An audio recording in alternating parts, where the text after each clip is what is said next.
নানা নাটকীয়তার পর অবশেষে পদত্যাগ করেছেন বাংলাদেশের 22তম রাষ্ট্রপতি মোহাম্মদ শাহাবুদ্দিন। শুক্রবার বিকেলে জাতীয় সংসদের স্পিকারের কাছে পাঠানো এক চিঠিতে তিনি গুরুতর শারীরিক অসুস্থতার কারণ দেখিয়ে দায়িত্ব থেকে সরে দাঁড়ানোর ঘোষণা দেন।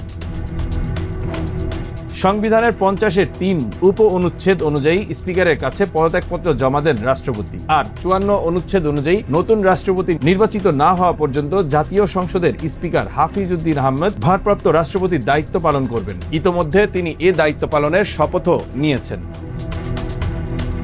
সংবাদ সম্মেলনে স্পিকার জানান, পদত্যাগপত্রে মোহাম্মদ শাহাবুদ্দিন লিখেছেন, হৃদরোগ, উচ্চ রক্তচাপ, ডায়াবেটিস, কিডনি জটিলতা সহ নানা শারীরিক সমস্যায় তিনি ভুগছেন। এসব কারণে রাষ্ট্রপতির মতো গুরুত্বপূর্ণ সাংবিধানিক দায়িত্ব পালন করা তার পক্ষে আর সম্ভব হচ্ছে না। দীর্ঘমেয়াদী চিকিৎসার প্রয়োজন বলেও উল্লেখ করেছেন তিনি।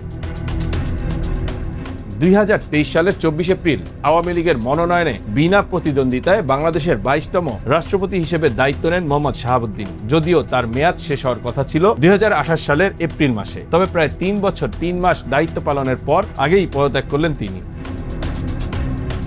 সংবিধান অনুযায়ী আগামী 90 দিনের মধ্যে জাতীয় সংসদকে নতুন রাষ্ট্রপতি নির্বাচন করতে হবে। ততদিন পর্যন্ত রাষ্ট্রপতির দায়িত্ব পালন করবেন স্পিকার হাফিজ উদ্দিন আহমেদ।